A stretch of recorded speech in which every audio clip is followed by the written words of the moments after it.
Hola, hola amiguitos, ¿cómo están? Hoy día vamos a trabajar en lenguaje y comunicación, la unidad 2, la clase 3. Nos quedamos en el leo y imagino la semana pasada. Hoy día vamos a hacer la lectura 2 de nuestra gran poetisa Gabriela Mistral. Nacida en 1889, ¿cierto? Y falleció en 1975. Esta importante poeta chilena, cuyo seudónimo era Gabriela Mistral, su verdadero nombre era Lucila Godoy Alcayaga. Nació en Vicuña, en el seno de una familia muy humilde. Pasó su infancia y juventud en la cuarta región. Desde temprano se dedicó a la enseñanza, actividad que la llevó a trabajar en colegios de diversas zonas del país durante casi 20 años. Siendo también muy joven, publicó sus primeros poemas, alcanzando reconocimiento público en 1914 con su obra Sonetos de la Muerte. Es la única mujer latinoamericana que ha ganado el Premio Nobel de Literatura en 1945. El Premio Nacional de Literatura le fue otorgado en 1951. Pues bien, ella vivió, tal como yo les dije al principio, su infancia en el Valle del Elqui. ¿Cómo es la geografía de esa zona de Chile? Aquí les adjunto un par de fotos de cómo es el Valle del Elqui. Está rodeado de enormes montes, pero en el centro es muy verde, ¿se fijan? Hay árboles, hay muchos viñedos, es precioso el Valle del Elqui. Alguna vez yo creo que todos hemos jugado a la ronda. Jugar a la ronda, tomarnos de la mano de los amigos, ¿cierto? Y girar y cantar con alegría. Gabriela Mistral se inspiró, ¿cierto?, en este hermoso juego y escribió este poema que se titula ¿En dónde tejemos la ronda? ¿En dónde tejemos la ronda? ¿La haremos a orillas del mar? El mar danzará con 1000 olas haciendo una trenza de azar. ¿La haremos al pie de los montes? El monte nos va a contestar. Será cual si todas quisiesen las piedras del mundo cantar. ¿La haremos mejor en el bosque? La voz va a trenzar, y cantos de niños y de aves se irán en el viento a besar. Haremos la ronda infinita, la iremos al bosque a trenzar, la haremos al pie de los montes y en todas las playas del mar. Hermoso poema de Gabriela Mistral. Pero no olvidemos que los poemas tienen una estructura definida. Lo primero es que están compuestos por versos. Los versos son una serie de unidades que componen el poema, cada una de las cuales ocupa una línea, ¿cierto? Tal como está ahí. Cada una de estas ocupa una línea. Al final de cada verso hay una pausa que debe respetarse al leer el poema. Este poema está compuesto, ¿cierto?, por versos que son cada una de estas líneas. Y al final de cada una de ellas debemos hacer una pausa. Pues bien, el conjunto de estos versos, ¿qué forman? Forman una estrofa. Esta estrofa tiene 1, 2, 3, 4 versos. Y el poema tiene 1, 2, 3 y 4 estrofas, ¿verdad?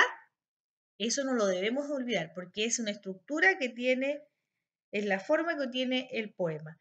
Y uno al mirar algo así, sin tener nada escrito, uno sabe que es un poema, inmediatamente, ¿cierto? Al mirar su estructura sabemos que es un poema. Y además, rima, ¿cierto? Al leerlo tiene que tener una rima, tiene que tener una concordancia, un sonido especial, ¿cierto?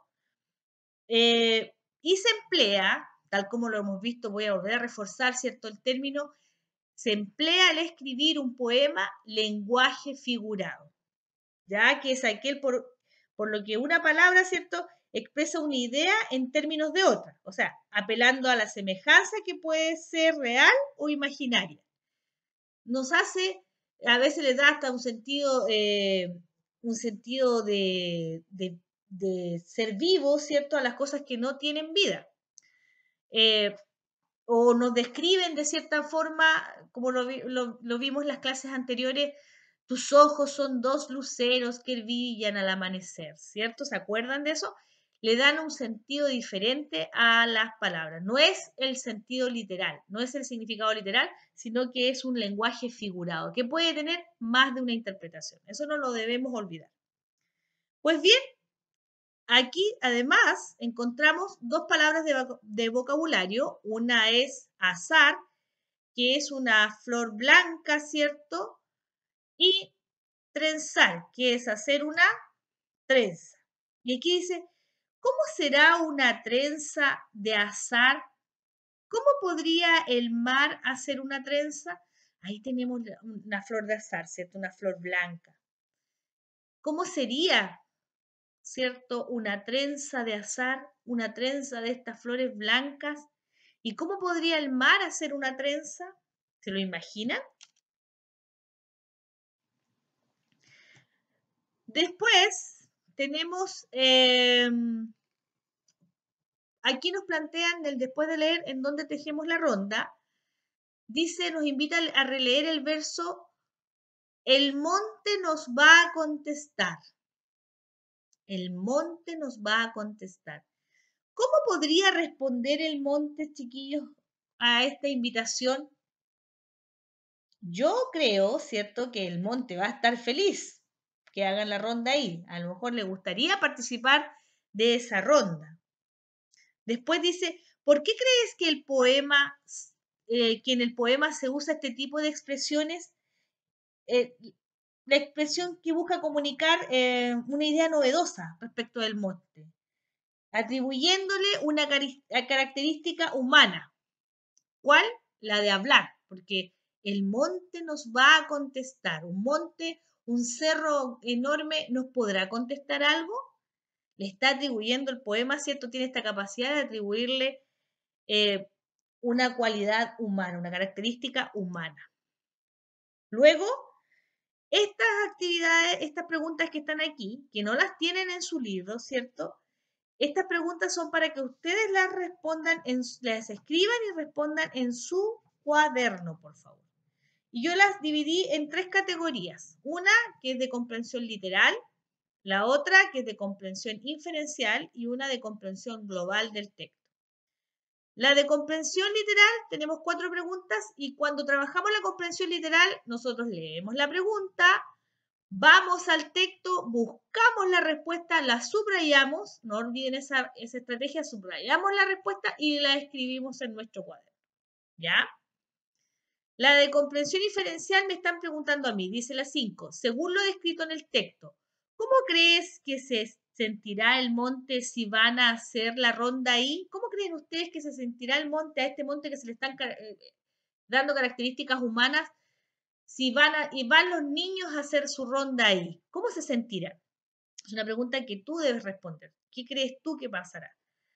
Y la última, dice la 6, ¿cuál es el tema central del poema?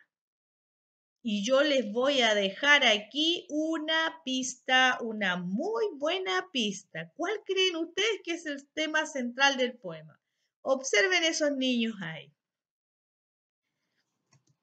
Bien, luego viene la lectura de un poema del poeta y profesor chileno, don Robinson Saavedra, nacido en 1907 y falleció en 1992. Este escritor chileno nació en Temuco. Obtuvo el Premio Municipal de Poesía en Santiago por su libro de poemas para niños, Cancionero, en 1938. Y el año 1941 publicó Pájaro y Flor. En su poesía incluye elementos de la naturaleza, ¿ya? ¿Cuál de ellos podría compararse, mis pequeños,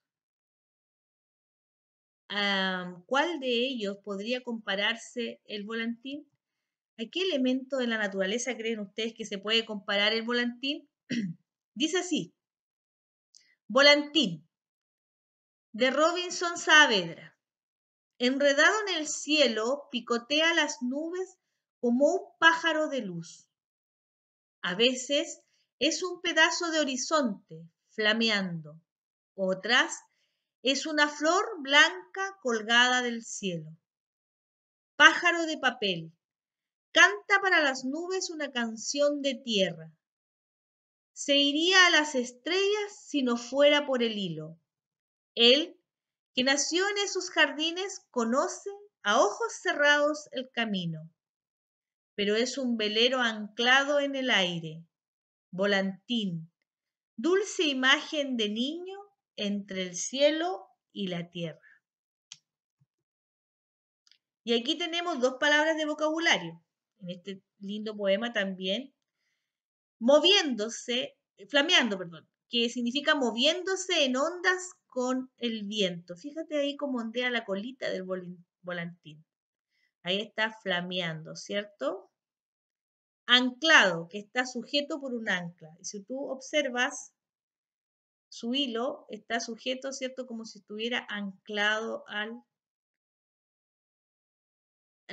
aquí a la tierra, ¿cierto? Está en el aire él, pero tiene su ancla aquí en la tierra que no lo deja volar libremente.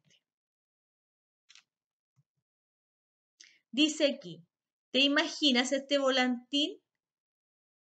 ¿Se parece a los que has visto? ¿Se parece o no? Lo que él describe con los volantines que ustedes han volado quizás o han visto volar. Después de leer volantín, deben responder en el libro la siguiente pregunta. ¿Por qué el volantín se asocia con un pájaro? ¿Por qué creen ustedes que el poeta lo asocia con un pájaro? Buena pregunta. Si lo observamos ahí, tiene un gran parecido, ¿cierto?, a un pájaro volando en el cielo. Bueno, mis pequeños, ya hoy día hemos leído, ¿cierto?, dos de los poemas del Imagino, ¿cierto?, del Leo Imagino. En la semana pasada leímos, o sea, en la clase anterior trabajamos el romance de infancia, que hablaba principalmente del trompo. ¿Se acuerdan? Del juego del trompo, los juegos que se hacían en los recreos. Hoy día trabajamos en Donde Tejemos la Ronda, que también es un juego divertidísimo, ¿cierto? Jugar a la ronda. Y el volantín, que especialmente en septiembre nosotros en nuestro país salimos a disfrutar y a llevar volantines. Por hoy hemos terminado, colorín colorado. Esta clase se ha terminado y la terminamos, ¿cierto?, en la página 59 de su libro de lenguaje. Espero que tengan un hermoso fin de semana, mis pequeños.